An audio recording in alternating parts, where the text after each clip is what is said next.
are indeed noticing a number of changes across the world and are responding and adapting our approach accordingly.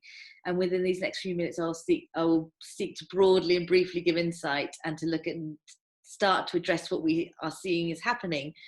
What we do know is that, as we know, coronavirus is a serious health issue, but it is also a serious societal crisis. It has held up a mirror not only to our society here in the UK, but globally. And the impact of coronavirus is made worse by the parallel social and environmental crisis nationally and globally. We know that God has created a world where all things are interconnected and that there are consequences when those connections are damaged. We are seeing, through Tearfund, we are seeing the stigmatization of vulnerable people, such as Fumi was just talking about. Women, children, and other vulnerable adults are particularly at risk and who might suffer significant consequences due to their existing vulnerabilities and new limitations placed on them.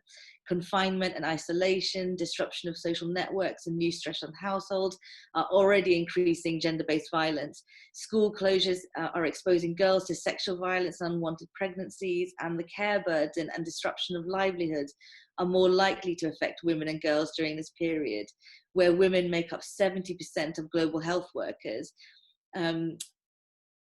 And carry out most of the care work. The existing inequality between men and women will have a significant impact on the lives of women and girls and on other aspects. There's also recognition of the disruptive effects that COVID is having on supporting the mental health and well-being of individuals, families, and communities.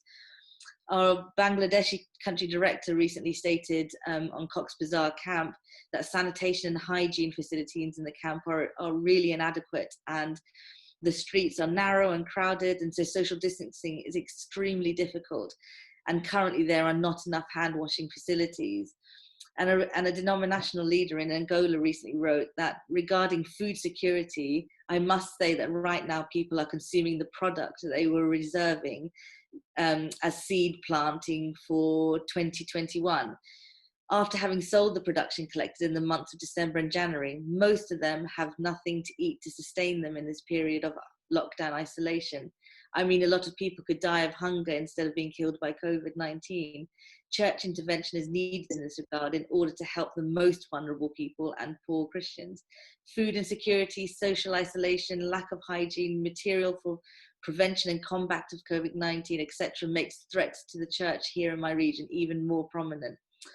We know that faith leaders are trusted and known members of their communities to whom people naturally turn to for advice, support, and information. And we know this from our experience of working in the Ebola crisis in West Africa, that faith leaders play a vital role in conveying public health messages to communities. There has been a real levelling of the playing field between North and South as international denominations connect online. It's removing some of the power dynamics and provides a really rich and new opportunity for learning and listening and journeying together. In a recent paper, The World Rebooted, written by some of my colleagues within Tearfund, they invite us, the church, into an opportunity to discern together and to think through the opportunity to create a new normal. The role of the church in wider society has never been more important. We've seen increasing numbers of people engage with the church and have heard stories of a rise in spiritual hunger. Among the disorienting chaos and anxiety of this almost global lockdown, many are rediscovering the centrality of our connection with God and with those around us, and people are reaching out to God and to each other. For many, it's a moment of spiritual awakening, and in the past, spiritual awakenings have often gone hand in hand with social renewal. In some recent global conversation, themes around holistic transformation are picking up pace, and the church is renewing its sense of calling and identity and priority. And Christians are recognizing that helping those in extreme poverty is an expression of their own personal and collective discipleship. Despite the chaos, we know that God's plan is for peace, for shalom, and a world in which we are able to reflect back the love and beauty of God, including his justice for this world. We are already beginning to see shifts in our social values emerging towards much more aligned ideals, much more aligned with the kingdom of God.